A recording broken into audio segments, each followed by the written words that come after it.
Writer's Dream Time again. This is a show where authors have a chance to talk about their books, how they write them, how they publish them, and how they market them. You can find us on YouTube. You can find us on Facebook. If you'd like to ask Writer's Dream a question or you'd like to be on the show, please message us through the Facebook page. Today's guest is Tom Young, author Tom Young. He is the author of A View as Seen by a Toilet Seat. Something different, right? Something very different, and I think this is going to be a really interesting conversation, Tom. So tell us about this book.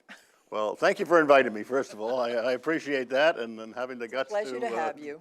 And to talk about and display the book. What I do, I started many years ago in my first attempt going to college. It took me 16 years to go that route, but finally got my degree.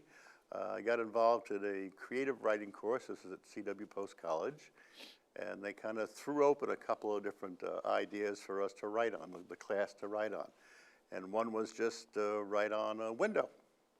And so I wrote on a window, and they liked what I had to present, which I cannot find today, what have you, naturally. You can't find it. Can't find it, else I would have made it part of the book. And so I liked that, and calling that personification, bringing life, voice to inanimate objects, have them come off the page to tell you, the reader, a story. And I like it, if I can, often with a little humor. And this is what I enjoy, hence really like the title. What does a toilet seat think? Kind of. It's all clean. It is a little adult humor, no foul language. No, nothing of that. So, all right, let's see if we can reconstruct your Sure, please. your window. Please do. What would a window think? Oh. What does a window see? What does a window see? Well, the window sees obviously going in, going out, sees different reflections, sees different personalities, sees character. It sees, I guess in a sense, it's seeing from their eyes what you take for granted. I would say that might be a best description of saying that. Well, my window would see people looking out, waiting for someone. Yep. Looking at the snow. Looking at the snow. Watching the birds at the feeder. Looking at the maternity ward. A new set of babies. A new set of something. So it's taking your imagination beyond the obvious. Of what something might be and try to build something into it. And sometimes they're a little more easy to write and to do than others. But this is primarily how it started. You just reminded me of something. Yeah. I wrote a story. I was part of a writer's group, and I wrote a story about a house and how the house felt. It was an abandoned house, and how the house felt about a family of squirrels moving in. Very good. I'd like to hear it.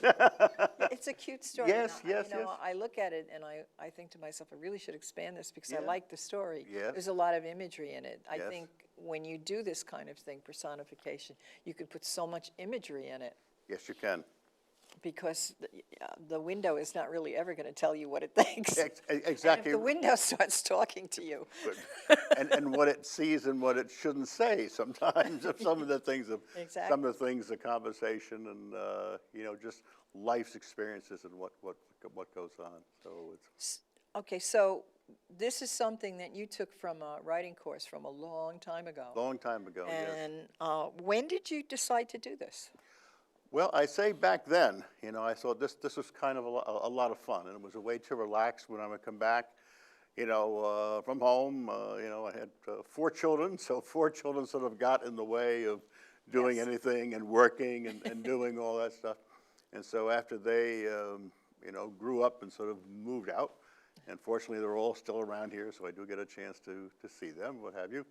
It gave me more time to expand this, and so probably 15, 20 years ago, as a sake of argument, I started to resurrect some of these again to see what I had written.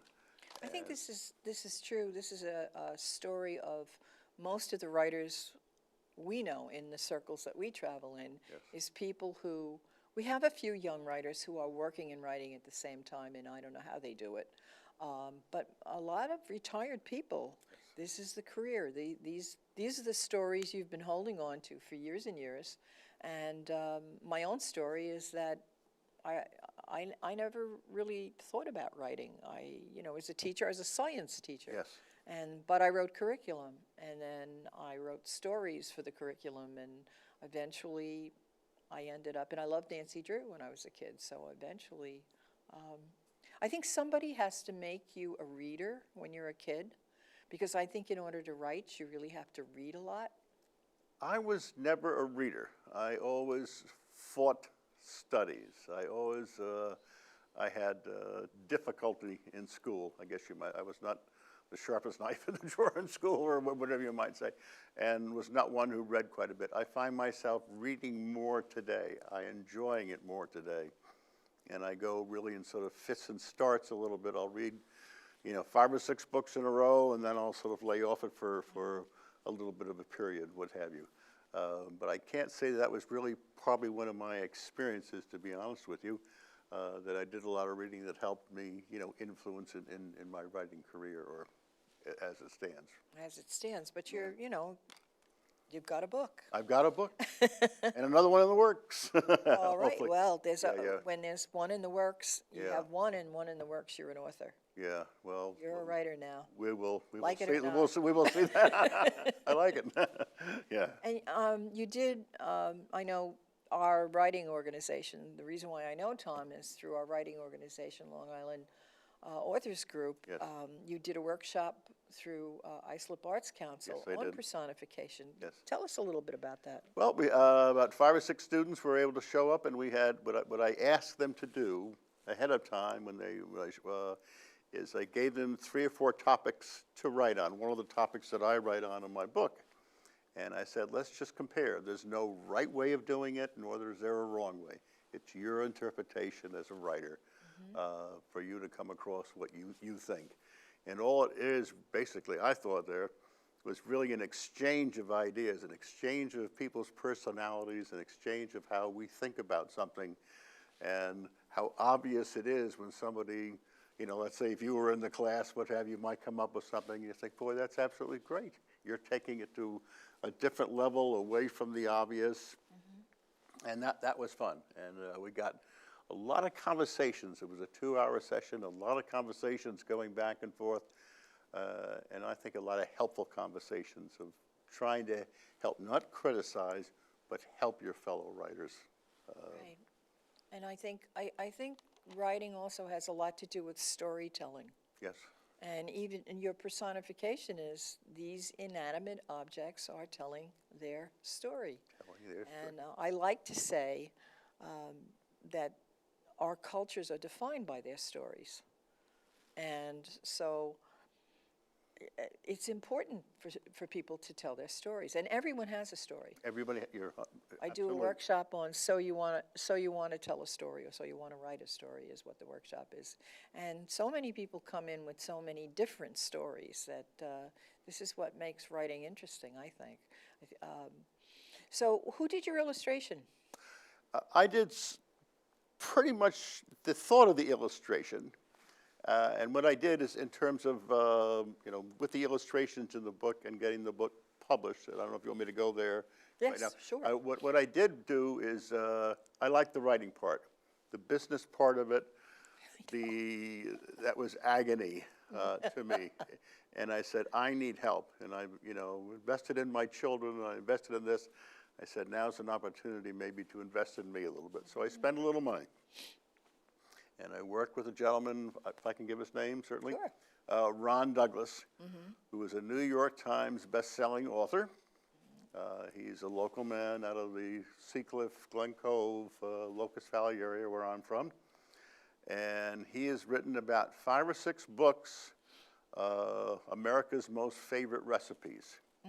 He was a financial analyst. I believe that's what he was with J.P. Morgan Chase. I'm not quite sure. But he said, boy, this is really what I like to do. And so he put an ad in a local paper and saying, if you're looking to, get yourself published, maybe I can help do the marketing and everything. So I went to see him, and I think we both felt very comfortable with one another, and he sort of liked the idea that I had of this book, and was able to help me right through the whole process. Through the publishing process, they gave me the name of a website, whose name I cannot recall right now in terms of, because the book has illustrations in it, all 4 color illustrations. And I thought that was important to kind of spice up the book a little bit. The illustrations in the book are very nice. If you wanted to take one of the books Sure. and hold it up like this when you open it. Okay. Okay. Yeah, and then find the illustrations, and because I think they're really nice. You have to turn around for a second, but opening up this way, and I guess to that There you camera. go. And there you are, a little child. That one's entitled Diaper. That's Oh. a little child in a diaper. I don't want anything like. Go ahead. I'm sorry? it's not, Read it. you want me to read it? Okay. read it. This is Diaper, as you all can see. And this is a diaper talking. Man, she's so cute. Getting quite a personality, too. Only 17 months, trying to talk. Little temper when mom and dad tell her no, but she'll learn. They all do. Uh-oh, here it comes. My moment, if you will, to shine. Do my job. Carrots, peas, applesauce, turkey, soy milk, chalk. Chalk. How did that get in here? Oh, well, I regret I only have one life to give. You remember that speech, don't you? Failed mom's nose test. Time for a change. I'm out of here. Oh, that's, It's very cute. Show some. There's a really nice illustration at the end which of the one? book. It's a face. oh, well, there's one mirror. I think that's the one Yeah. you might, is this the one you're talking of? Yeah. Yes. This one's entitled Mirror. It's a little more serious. I try humor, but doesn't work all the time. And it begins, tough, isn't it? Especially when you can't bear to look at yourself. You blew it. Why did you do it? Why? For kicks? To show you're a man? That's crap. Hey, look at me. Yes, I'm talking to you. Downstairs is your life. Remember them? When you can lift your head, stare me in the eye, and honestly say you're sorry and mean it, then you're a man. Until then, I just reflect the bad in you. Change it now. I'd like to see you smile. So That's good. That's interesting when we look in the mirror when we've done something that we are not proud of. and in many cases, we can't look ourselves in the mirror, and we do look down. And this is, kind of a reflection, so to speak. So we'll have you read some more in a little bit, but I would like to know how you published. Again, I went with Ron Douglas, okay, and I wish I could tell you the name of I don't think it was Create Space. It was another publishing company. Name escapes- Self-publisher.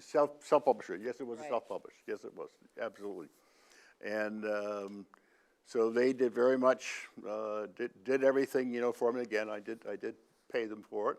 Yes, you have to pay them for You it. have to pay them for it, and they worked very hard. They worked very hard, and I think, we came across with, I like to think, a nice little product, nice little cute idea. But it was a self-published thing, so, I did reach out, and we did reach out to many different publishers initially, and, through agents and everything. I mean, it's very difficult. There are several ways to publish now. There's the traditional route, and generally speaking, you need to have an agent to do that because the agents have an in with the publishing companies. You can submit directly to publishing companies. Many authors will suggest to you that you go to the library and look at books in your genre and look to see who published them.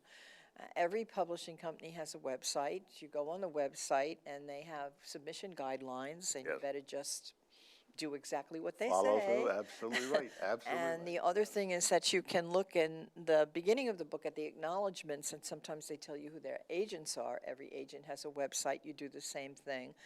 If you have lots of time, if you're young, I think that's the way to go because you really want to do a traditional publisher. The second way to do it is small press. Small press is a publishing company that will give you some of the benefits of a large publishing company, but not as many. Some small press will do some of the marketing for you, some not, and then you can also form your own publishing company and publish your book, or you can do the self-publishing companies. You can go on Amazon and do CreateSpace, or you can do all of the others as iUniverse and Archway. There's a million of There are them a million, now. yeah, This is yeah. a big industry Oh, now. it is. And It they is. offer you all kinds of packages of, what you can get from them. I went with a self-publishing company because I wanted the benefit of getting into all of the catalogs that Okay. the libraries and schools use. So, but it's costly, and you have to be very careful and comparison shop. And that's my word of advice is comparison shop. You did the right thing to have a consultant. Yes. Especially for the first book, you need a professional editor. Yes. And that's what I paid for. With my first book, I paid for the editorial services that the company offered. And I'm glad I did it because initially I didn't want to self-publish because it was vanity press.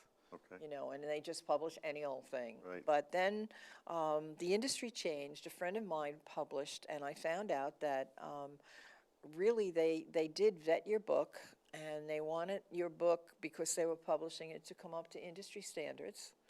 So I was glad of that, and so I went along with everything they said, and I also was very proud of the book that was produced. I made some changes since, Okay. and learned a lot since. Oh, yes, yes, yes, And, yes, very much so, yes. The biggest problem with writing a book is the marketing. Yes. I mean, the writing is fun, the publishing is doable, but the marketing is very difficult, and I must say that you can spend a lot of money on marketing, and most of it's a waste of time. That's what I've heard. I mean, I know you along with me,